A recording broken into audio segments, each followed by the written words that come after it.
बागेश्वर में प्रांतीय उद्योग व्यापार मंडल जिला इकाई की बैठक संपन्न हुई। जिला प्रभारी और संगठन के प्रदेश उपाध्यक्ष पवन जोशी ने बताया कि नगर कार्यकारिणी का कार्यकाल 2 महीने का रह गया है, जिसके बाद व्यापार संघ के चुनाव कराए जाएंगे और इसके लिए तैयारियां भी शुरू कर दी गई हैं। उन्होंने नगर अध्यक्ष कवि जोशी को प्रदेश अध्यक्ष नवीन वर्मा द्वारा 6 महीने के लिए निष्कासित करने की बात पर कहा कि यह प्रदेश अध्यक्ष का अधिकार क्षेत्र है। कवि जोशी ने बगैर उनकी सहमति के उनके पद व नाम का उपयोग किया था।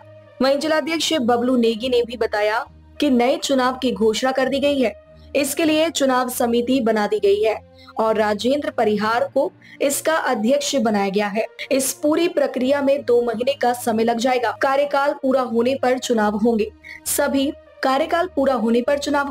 सभी मौजूद लोगों ने संगठन की मजबूती पर बल दिया। इस मौके पर महिला जिलाध्यक्ष अन्नू मेहता, उपाध्यक्ष भगत रावल, संरक्षक नवीन साहा, नरेंद्र खेतवाल, वरिष्ठ संरक्षक उपाध्यक्ष सुनील दोसाद, संगठन मंत्री दीपक जोशी, कोषाध्यक्ष किशन जोशी, मंत्री चंदन बोरा, चुनाव समिति सदस्य दीवान मलड़ा, दयाल पांडे, पूर्व नगर सचिव देवेंद्र अधिकारी आदि मौजूद रहे।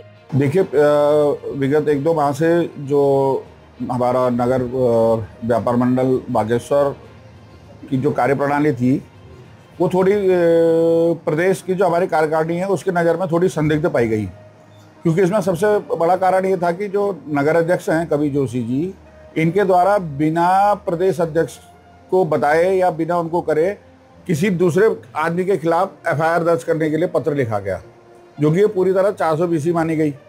तो जब इसका संज्ञान प्रदेश अध्यक्ष जी ने लिया तो उनको व्यक्तिगत तौर पे उन्होंने कवि जोशी को 6 माह के लिए व्यापार मंडल से निष्कासित कर दिया गया।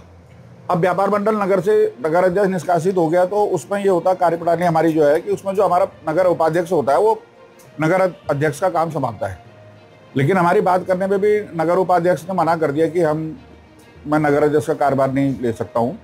तो इसमें मैंने देखा कि व्यापार मंडल बागेश्वर में व्यापारियों में इस मामले में थोड़ी कन्फ्यूजन क्रिएट हो रहा था कि कवि जोशी को, जो वर्तमान नगर अध्यक्ष है, उसको क्यों वो करा गया है। तो इसलिए मैं अब पूरे व्यापारी समाज को ये बताना चाह रहा हूँ कि उनको जो है ये 420 में बिना किसी को बताए ये जो ज्ञापन उनके द्वारा दिया गया है प्रदेश अध्यक्ष जी के नाम से, वो पूरी तरह फ्रॉड है। ये 420 का मामला है। और किसी भी आप बड़े पदाधिकारी को आप बिना बताए उसके नाम से आप किसी भी व्यक्तिगत रूप से FIR नहीं कर सकते। ये बात तो स्पष्ट है। और ये संगठन में हमारे इस तरीके होता भी नहीं है। संगठन किसी व्यक्ति विशेष की तरफ से नहीं चलता है। हमारा संगठन व्यापारियों का संगठन है और इनका कार्यकाल भी लगभग का पूरा होना 2 महीने शेष है। अभी हमारी जो यहाँ बैठक हुई है उसमें हमने सर्वसम्मति से निर्णय लिया है कि अगले माह जो है चुनाव समिति का गठन होते ही आचार संहिता लग जाएगी और 2 महीने के अंदर जो ये कार्यकाल बचा है इसमें जो है नए चुनाव की प्रक्रिया शुरू करके नया सदस्यता अभियान इसमें प्रारंभ कर दिया जाएगा। धन्यवाद। सर, जिंदगी भर नगर अध्यक्ष नहीं रह सकते ना। चुन लिया इसका मतलब थोड़ी कि नगर अध्यक्ष दिन भर बनेगा। ये तो आपको भी पता है, कोई भी राजनीतिक संगठन हो या गैर राजनीतिक संगठन हो, चाहे वो कांग्रेस पार्टी का, बीजेपी का कोई भी विधायक अगर वो पार्टी के सिंबल से खड़ा होता है, अगर वो उसको निष्कासित किया जाता है, आपको पता ही है उसकी सारी सदस्यता लेके सारी चीज़ें पे आफत आती है। तो संविधान का क्या सभी जगह का नियम है? ऐसा तो है नहीं क्योंकि व्यापार मंडल का अपना संविधान है। व्यापार मंडल का अपना संविधान है, लेकिन उस संविधान के तहत ये कार्यवाही हो रही है।